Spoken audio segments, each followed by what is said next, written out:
रहते हिंदुस्तान में है लेकिन इनका दिल पाकिस्तान है। नौकरी यहाँ कर रहे हैं हिंदुस्तान में लेकिन उनकी नागरिकता पाकिस्तान की है। वो कैसे जहाँ पे आ गए, वो कैसे जहाँ पे आ गए, वो कैसे जहाँ पे आ गए।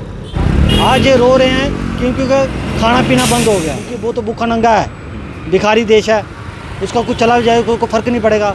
हमारा देश इस दिन उन्नति में है, दिन ब दिन तरक्की कर रहा है। षड्यंत्र इसको मानूंगा, ये एक तरीके से अघोषित पर्दे के पीछे से देश के खिलाफ एक युद्ध की तैयारी करने का प्लान था, जहाँ तक मैं सोचता हूँ। ये सब प्लान है। शादी आपको पता है, इनकी शादी है, एक वहाँ पे भी की होगी, जहाँ पे भी की होगी।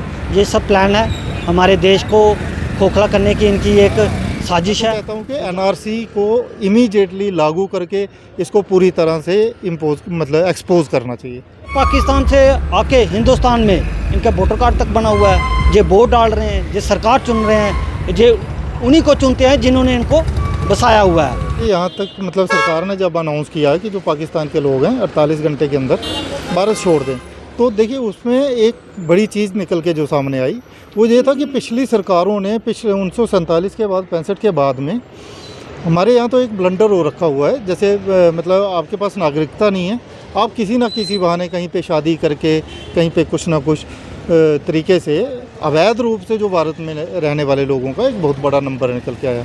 इसके लिए सरकार की बहुत सराहना करना चाहते हैं और धन्यवाद देना चाहते हैं अमित शाह जी और हमारी सरकार, भारतीय सरकार को, कि जिसने इस बात को लाके एक पर्दे के पीछे के बहुत बड़े खेल को बेनकाब किया है। और देखिए, जहाँ तक हम लोग कहते हैं डेमोग्राफिक इन्वेजन, ये सभी सारी चीज़ें तो उसी से जुड़ी हुई हैं। तो सरकार को इस पे और कड़े कदम लेके जो पिछली सरकारों द्वारा किए गए समय में हुए, पिछली सरकारों के समय में हुए ऐसी लापरवाहियाँ मानेंगे, या किस तरह से मिलिटेंसी के दौरान ये लोग अंदर आए, या किस तरह से, इसके लिए पूरा का पूरा मैं तो कहता हूँ कि एनआरसी को इमीडिएटली लागू करके इसको पूरी तरह से एक्सपोज करना चाहिए। ये भी तो डेमोग्राफिक इन्वेजन का एक प्लान है। 1947 में जिस तरह से दो देशों का निर्माण हुआ तो वो पॉपुलेशन के आधार पे हुआ, लेकिन कुछ लोगों के कौन से इंटरेस्ट थे उनको लेके जब ये चीज़ें हुई, लेकिन उसकी आड़ में जो षड्यंत्र हुए, ये षड्यंत्र इसको मानूंगा, ये एक तरीके से अघोषित पर्दे के पीछे से देश के खिलाफ एक युद्ध की तैयारी करने का प्लान था, जहाँ तक मैं सोचता हूँ। तो इस तरह की कोई भी चीज़ें हैं, जिस तरह आज बेगम नकाब हुई हैं, इसको बहुत बड़े स्तर पे इसको अगर जब हमें पूरे तरीके से डेंट करने का हमारा अगर मनम जैसे हमारी सरकार ने बना लिया, तो एनआरसी इमीडिएटली लागू होगी तो ये चीज़ें अपने आप ख़त्म हो जाएंगी। धन्यवाद। हमारे प्रधानमंत्री नरेंद्र भाई मोदी जी ने जो फैसला लिया है, हम इसके साथ हैं। हम प्रशंसा करते हैं कि आज तक ऐसा कभी कोई फैसला नहीं लिया गया कि जो अब लिया गया है। इनसे अब ये पता चल रहा है कि कितने पाकिस्तानी हमारे हिंदुस्तान में इल्लीगल तरीके से रह रहे थे। मैं बहुत गुस्से में हूँ क्योंकि आज तक इस पे कार्रवाई क्यों नहीं हुई। आज तक जो इससे पहले सरकारें रही उन्होंने कार्रवाई क्यों नहीं की। जहाँ तक कि इनके वोटर कार्ड बने हुए हैं, हमने अपना आधार कार्ड बनाना हो या कुछ भी कोई डॉक्यूमेंट बनाना हो तो बहुत, आपको पता है कि बहुत दिक्कतें आती हैं, बहुत परेशानी आती है, फिर जाके बनता है। ये पाकिस्तान से आके हिंदुस्तान में इनका वोटर कार्ड तक बना हुआ है, ये वोट डाल रहे हैं, ये सरकार चुन रहे हैं, ये उन्हीं को चुनते हैं जिन्होंने इनको बसाया हुआ है।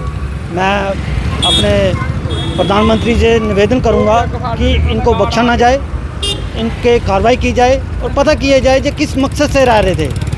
जैसे कि एक सीआरपीएफ वाला दिखा, शादी उसने पाकिस्तान की है, रह जहाँ रहा है, ये कैसे मुमकिन है? इनकी इंक्वायरी क्यों नहीं हुई? रहते हिंदुस्तान में है लेकिन इनका दिल पाकिस्तान है। आज ये रो रहे हैं क्योंकि खाना पीना बंद हो गया, जान से निकाल रहे हैं और पाकिस्तान इनको एक्सेप्ट नहीं कर रहा है। ये किसके लिए कर रहे थे?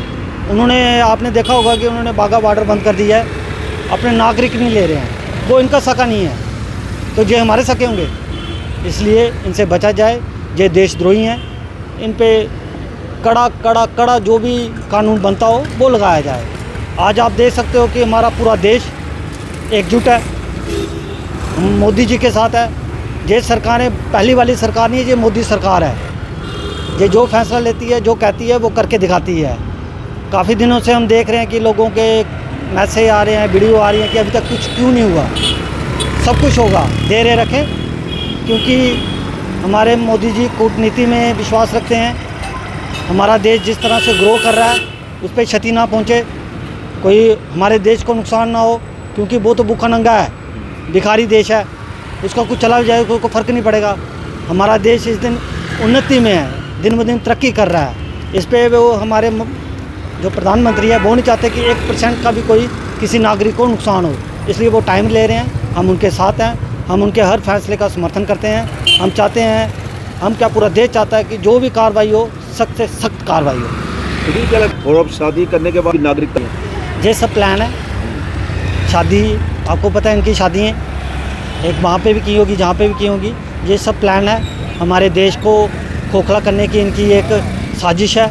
जो जहाँ रहते हैं, खाते हैं, पीते हैं, लेकिन गुणगान पाकिस्तान के गाते हैं। आज आप देख रहे हो, मैं मीडिया में देख रहा था कि 35-35 साल से जहाँ रह रहे हैं, लेकिन जब जा रहे हैं तो रोना उनको पाकिस्तान का ही है। जिसका खाया, जिनका रहा, तो उनको वो कोस रहे हैं। ऐसे लोग इस देश के कब वफादार होंगे? जैसे नौकरी यहाँ कर रहे हैं हिंदुस्तान में, लेकिन उनकी नागरिकता पाकिस्तान की है, वो कैसे यहाँ पे आ गए? आज तक उन पे 20-25 साल से वो नौकरी कर रहे हैं, उन पे एक्शन क्यों नहीं हुआ? ये तो बहुत हैरान करने वाली की बात है कि वो है पाकिस्तान के, नौकरी यहाँ कर रहे हैं। ये तो गलत है। मैं फिर से मोदी, हमारे जो प्रधानमंत्री है, उनका शुक्रिया अदा करता हूँ, क्योंकि उन्होंने ये कड़ा फैसला लिया। इससे पूरा देश उनके साथ है और मैं चाहता हूँ कि इस पर कड़ी से कड़ी कार्रवाई हो। और जो इन्होंने हमला किया है, हमारे 26 जो शहीद हुए हैं, हमारी श्रद्धांजलि है। भगवान उनको अपने चरणों में स्थान दे।